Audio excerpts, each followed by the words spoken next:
Bueno, gracias por la invitación. La pregunta es súper amplia y ambiciosa. Me parece que está bueno pensar en estos temas. Lo mío va a ser como una contribución muy pequeña.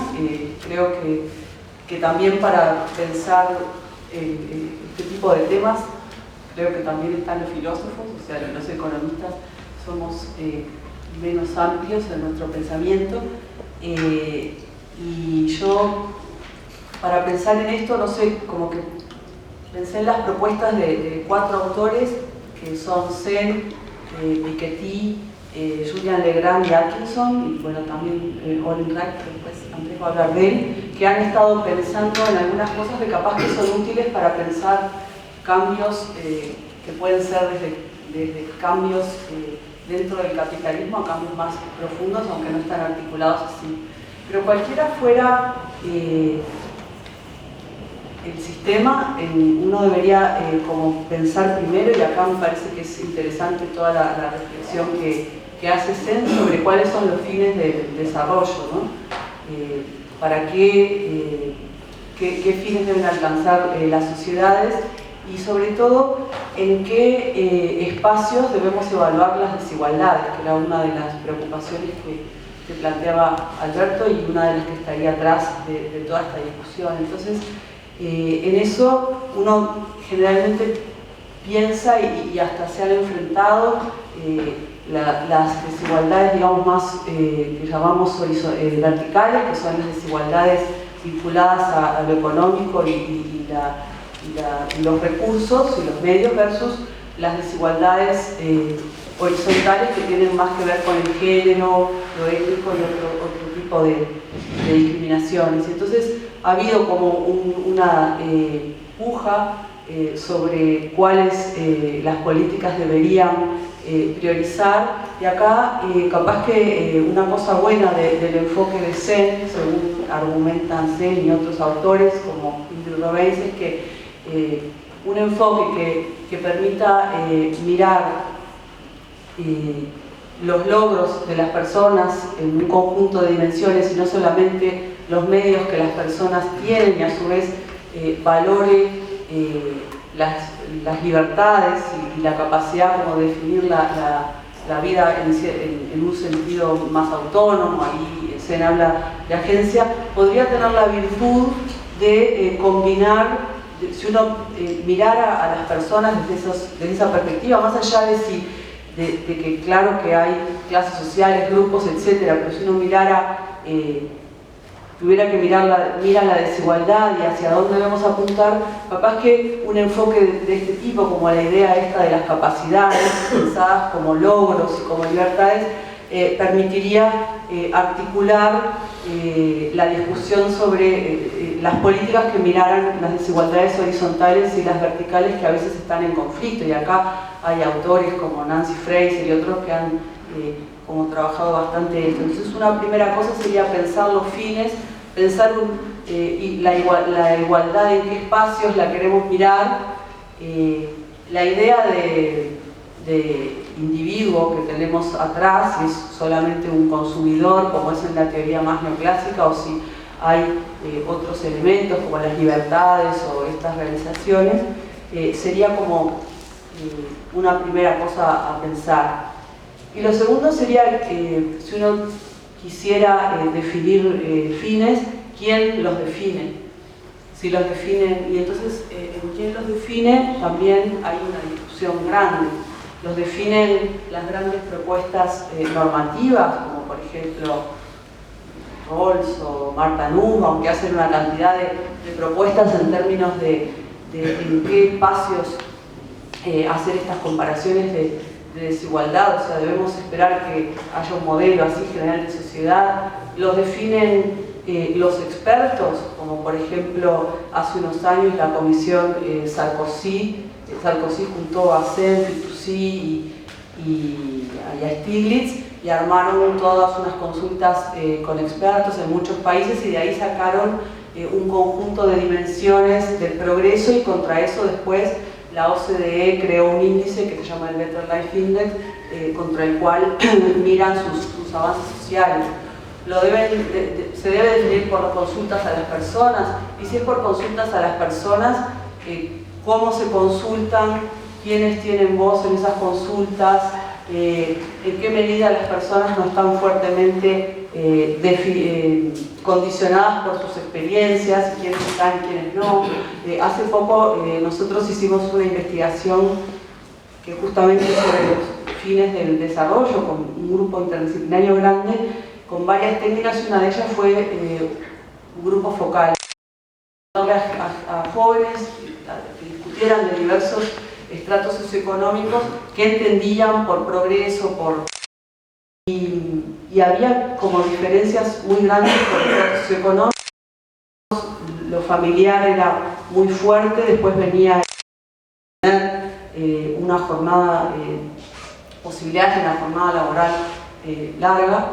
Después, a medida que uno subía en la escala, tenía más el ocio, tenía menos relevancia de esto más familiar, más importancia a lo laboral, a la posición que uno ocupaba, y uno veía que entonces las dimensiones tenían prioridades distintas, pero también lo que uno podría llamar los satisfactores de esas dimensiones, cómo uno las operativizaba, también eran distintas. Entonces, ¿cuál elegir si uno se guiara por estas cosas? O sea, uno podría decir, bueno, los más pobres están afectados por sus trayectorias de privación, esto le ha llamado Elster preferencias adaptativas, pero los más ricos también están afectados por aspiraciones de consumo, por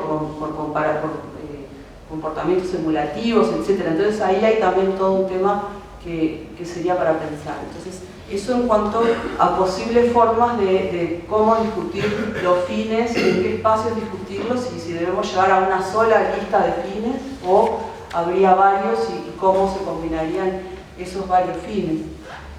Lo segundo que quería plantear tenía que ver ya más con todo el tema de la desigualdad, que es general, porque uno podría pensarlo en todos estos espacios que habría que definir, pero me quería referir sobre todo al tema de ingresos y riqueza, por razones de tiempo, propuestas recientes que capaz que era bueno comentar.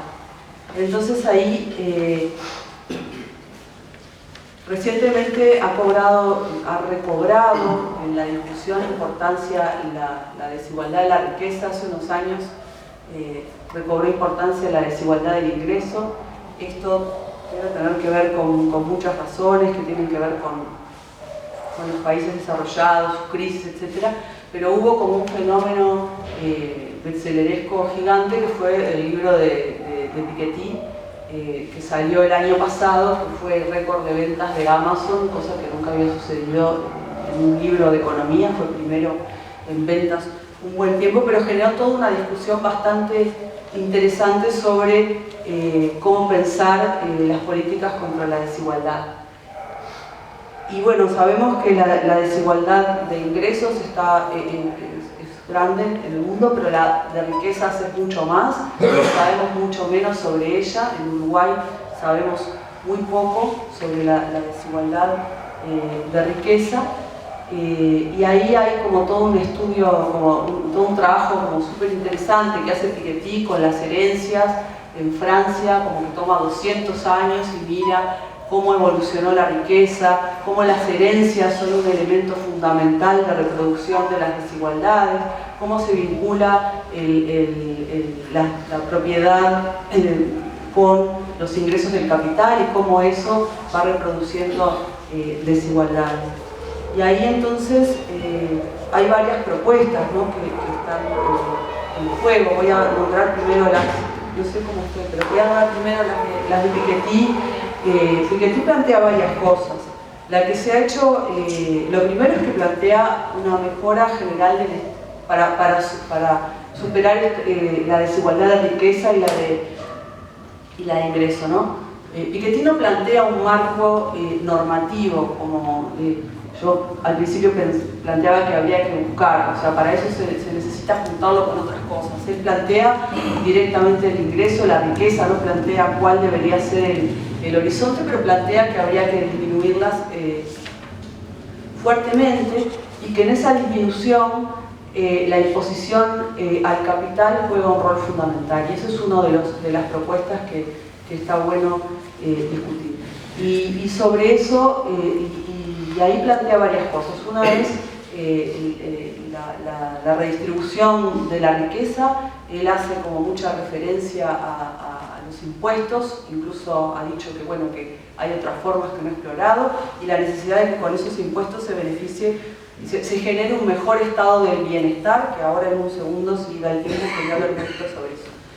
Entonces, él dice sobre los impuestos, dice, nos está prohibido, ¿por qué nos está prohibido imaginar una sociedad donde los impuestos representen la mayor parte del ingreso del Estado a partir de los momentos de que sean cobrados de una forma transparente, eficaces, aceptados por todos y sobre todo utilizados para financiar las necesidades de inversión juzgadas prioritarias, por ejemplo, educación, salud, cultura, energía propia y energías propias de un desarrollo rural? Entonces, él habla como de la necesidad de generar una cultura más fuerte de contribuciones impositivas, especialmente para los más ricos, y la idea que más se difundió es la idea de que tiene que haber una fuerte imposición al capital, pero que esa imposición, y esto tiene que ver con algunas cosas que plantea Alberto, no puede ser planteada a nivel nacional, porque los países compiten entre sí por capitales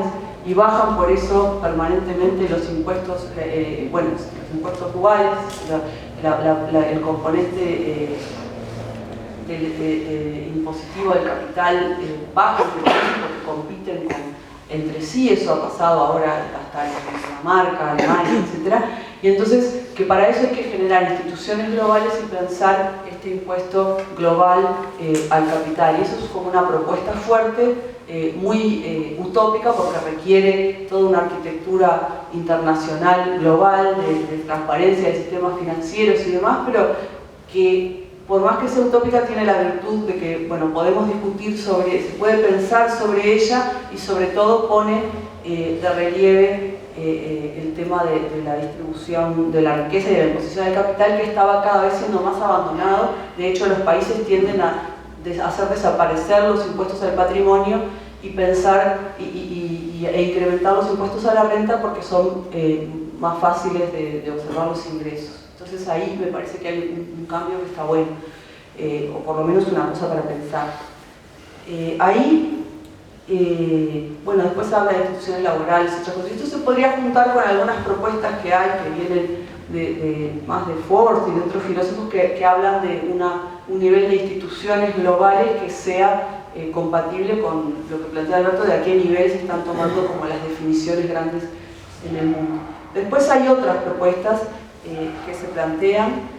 A mí me parece importante también rescatar algo que se ve en todos estos trabajos, que es la idea de que la distinción entre ingresos del capital e ingresos del trabajo ya no es tan clara. Por ejemplo, Piketty encuentra que entre el 1% o fracciones más chiquitas de los que tienen más ingresos, predominan en los países desarrollados. En los nuestros no es así, pero predominan los ingresos laborales.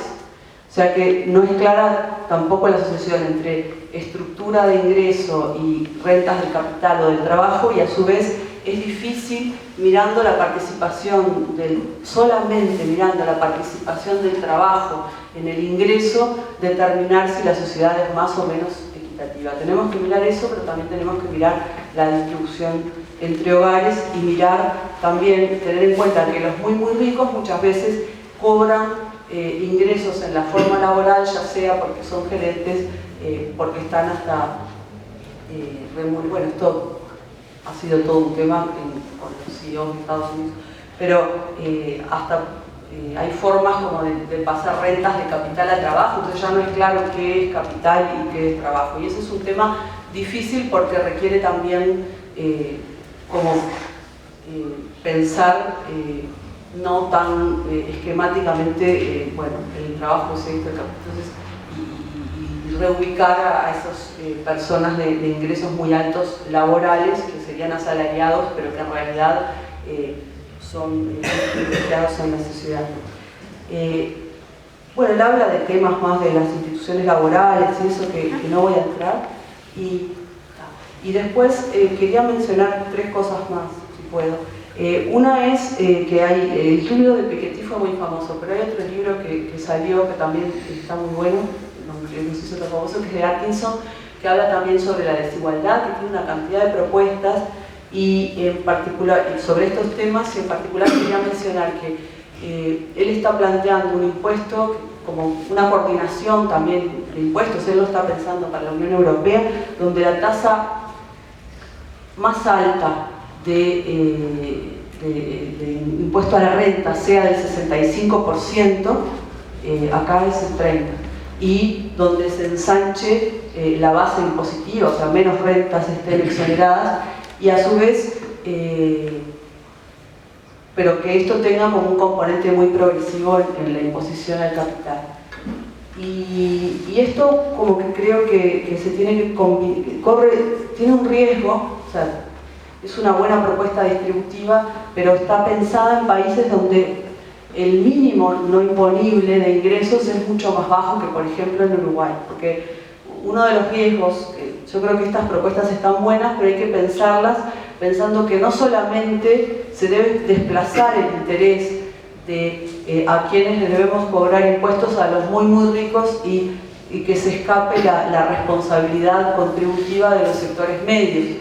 Porque una mala lectura de Piketty podría decir, bueno, lo que tenemos que hacer es cobrarle al 1% superior muchísimos impuestos porque los sectores medios estamos muy castigados, etc. Entonces, cuando uno mira los impuestos a la renta que más redistribuyen, lo que mira es que empiezan muy abajo, mucho más abajo de lo que empiezan en Uruguay. Bueno, hay que hacer toda una comparación, ¿no?, de ingresos medios, pero si uno mira, por ejemplo, el de España, empieza mucho más abajo, es muy poquito lo que se tributa, pero acá empieza como bastante alto y además el tipo marginal más alto es bajo en comparación con esto que nos planteaba de Piketty. Lo otro es cómo redistribuir herencia y todo el sistema cómo redistribuir riqueza, y todo el sistema de beneficios e impuestos.